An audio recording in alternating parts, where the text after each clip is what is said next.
Father Rob was mentioning the retreat we went on in Florida, which was really an awesome, grace-filled time. And at one point in that retreat, guys were sharing their own experiences of, priestly ministry here and there. And there was one young guy, one young priest who was there, and he was talking about how in his diocese, when he was in the seminary studying for the priesthood, at one point, one of these priests in his diocese who learned American Sign Language to minister to the deaf community came, and he was kind of begging and pleading for somebody else to learn this too, because he was like the only guy. I remember that happening to me as well in the seminary. This one older priest who, God bless him, he did it for years and years and years. And he was like begging for somebody else to do it, because there was nobody else. And, of course, seminarians sometimes just looking for reasons to complain and moan and groan and avoid doing work. I don't think there was many people who took him up on that offer, but this young guy, this young priest, from another part of the country, he was saying how he kind of felt unmoved from that request, to learn American Sign Language, to do all that work. He didn't really have any reason in his heart to go do it. And fast forward a few years, his first niece was born, and lo and behold, she wound up being deaf. She was born deaf.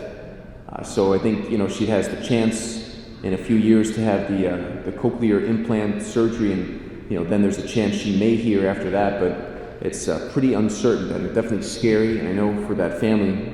But all of a sudden, that need to learn sign language became very, very real for that guy. Like, he was able to put a face to that need. And I think about that guy in particular, that priest, and like the concrete ways that Christ comes to us. The concrete ways that Christ comes to us. We so often, I think, in our own world, and for each and every one of us, we think about fixing problems universally. There's definitely a lot of needs and problems in the world, but this idea that, if this or that happens, we analyze things, we look at the big picture, and we kind of think and fancy to ourselves, how can we address the whole big picture? How can we address every little thing? But the reality is, just like that priest kind of showed me, unless we start with the particular, we can never get out to the universal. Unless we start from that concreteness, we can never really generate any kind of life. It's in the gospel today that the gospel writer Luke goes to great lengths to show that Jesus is not a ghost. He's not a ghost coming to the apostles. He's not risen from the dead as some pure spirit or something. It's the same body that he was crucified and died in that's been risen from the dead, raised from the dead. And glorified. Jesus has flesh and bones. And then I love the little detail that Luke throws in there about Jesus asking them, have you anything to eat? You got anything to eat? And then he eats a piece of fish in front of them just to kind of prove his point that he's not a spirit. In the early church at that time, the primordial heresy that was going around then, which has mutated and had variants of all throughout the decades and the generations, is that heresy of Gnosticism. That heresy of Gnosticism that believed that Jesus is not really true man and true God. He's not really flesh and bones. He was risen from the dead as some kind of mere spirit. He was never really truly man to begin with. But Christ comes to us with flesh and bones. He comes to us, as a person. He comes to us as a real human being, true God and true man, but with flesh and bones. And I think we could wonder, I know I have in the past, why is it that Christ didn't just appear to everybody all at once? He's God, he can do whatever he wants. Why didn't he just appear to the whole world in his glorified and risen glory? He could have just stayed with us. So that way, anytime anybody ever doubted the gospel or him, they could just kind of point, oh yeah, look, he's still there. Look, he really did it. But he didn't. He raised from the dead. He appeared to this handful, select group of witnesses, and then he went back to his Father. Why is that? It's like Christ, he talked to the multitudes, he did many miracles, but his center was always the 12. It was always this small, concrete reality of the 12, of these witnesses. And from those witnesses, from that concrete reality of these people, these particular people, they in turn went out and encountered other concrete, particular people, so on and so forth, until Christianity today has become this great tidal wave force in the world. But I think about that idea of trying to universally conquer everything just with our ideas and our approaches. It has to come down to the particular and to the concrete. We can't love everybody because it's really physically and mentally impossible.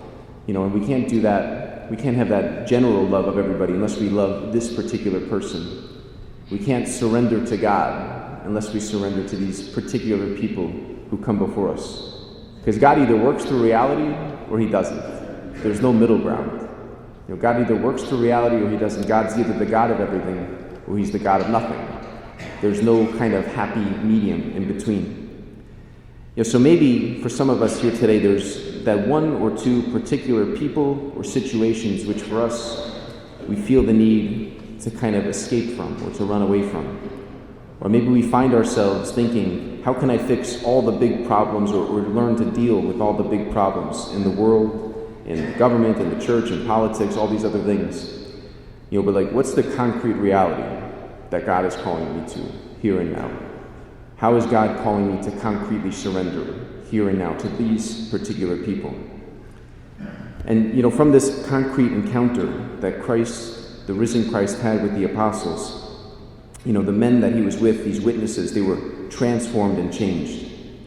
One of the beautiful things that priest that was giving the retreat to Father Rob and I said was something like this: the only way to verify Christianity is to come before a saint.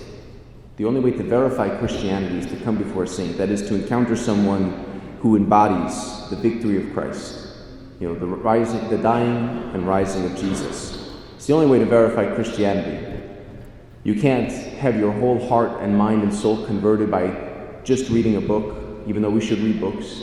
We can't have our whole heart, mind, and soul encountered by just beautiful art and beautiful liturgy, even though we should have beautiful art and beautiful liturgy. We can't have our whole heart, mind, and soul converted just by following the law, even though we should be following the law. Christianity is verified only by coming face to face with a saint. That person who embodies the victory of Christ, that person who by their witness, embodies like a direction. They point us to Christ, they point us to the Father, where Christ has gone before us.